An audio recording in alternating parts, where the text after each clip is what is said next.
Hi everybody, Laura from Green Tree again. Today we are sampling chia pudding, which is kind of fun and a unique little treat that you can make. You could do breakfast variations, you could have it as a dessert. It just depends on what suits your fancy. You might have noticed that I finally got my name tag right way around, but the camera's still reversed. This is just a little printing trick that I did. It turns out that the problem is Facebook hasn't fixed this app for Android phones yet, so I'm sorry about that, guys. As soon as they fix that bug, I will have everything right way around for you. In the meantime, I will print as much stuff backwards as I can. So first off, chia seeds. Chia seeds are the main ingredient in chia pudding. I'm going to show you some in a bag here. This is a nice little see-through bag. They're these tiny, tiny little seeds. They come in a variety of different colors, but this mix of sort of gray and white is the most common thing you'll see. They kind of remind me of guinea hens. If you've ever seen a guinea hen, the coloration of chia seeds is very much like that. So, chia seeds are often referred to as a superfood. There's not really a specific definition of what actually constitutes a superfood. Most often what's being referred to is the fact that they have sort of a higher than average nutritional value. Like there's something really good about them in terms of just boosting the content in your diet of helpful things. It could be vitamins, minerals, antioxidants, different stuff in different superfoods. In this particular superfood, sorry, there's weird noises happening today. In this particular superfood, chia seeds, what you're actually getting is an abundance of protein, fiber, calcium. They actually have a pretty good amount of iron and potassium too. Omega-3 fatty acids and antioxidants. A serving of chia seeds actually has more antioxidants in it than a serving of fresh blueberries, which I didn't know. So if you make a blueberry chia seed pudding, you're going to have antioxidants like nobody's business, which is kind of nice. So chia pudding, for those of you who don't know, if you mix water or juice with chia seeds, they will form a gel. I don't know of another way to describe it. It's almost like the texture of tapioca if you leave the seeds whole.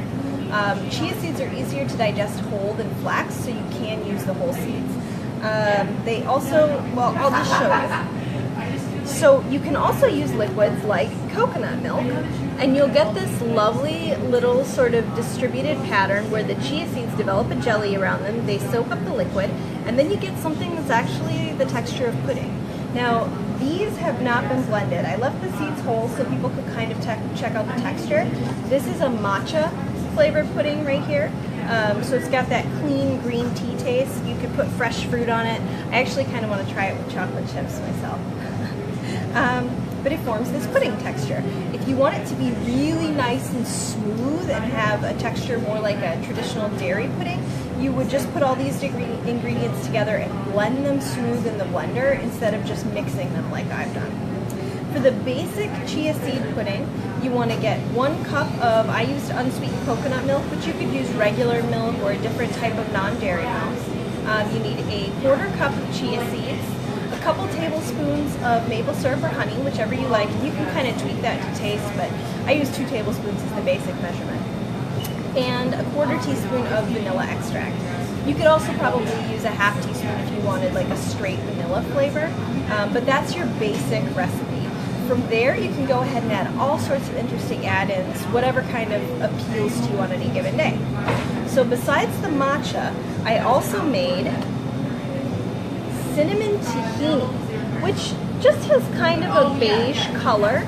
The color's not super exciting, but to me it actually tastes like a cinnamon bun before you frost it. I was really pleased with the flavor, how that one came out. If you wanted it to taste like one with frosting, you could add more maple syrup. I also made raspberry ginger. I was planning on making a mango ginger, but unfortunately we ran out of mangoes after I printed the recipes, so raspberry ginger it is. Fun little fact, if you don't mind the seeds, raspberries have that same combo of like intense fruit flavor and tanginess that you get from a mango, so you can kind of throw them into the recipe without tweaking the rest of the ingredients, and you'll still get something really good. Now, I also, of course, made a chocolate flavor. You can really see how that one just soaked right up and became like a nice thick pudding. If you blended this, it would taste exactly like a chocolate pudding. I mean, you really can't tell the difference flavor-wise. It's just this one has that chia texture that makes it taste a little bit, or feel a little bit like tapioca in your mouth. If you want the full recipes, I will be posting them on the website either later today or tomorrow, so you can get the recipes for all the different variations on there.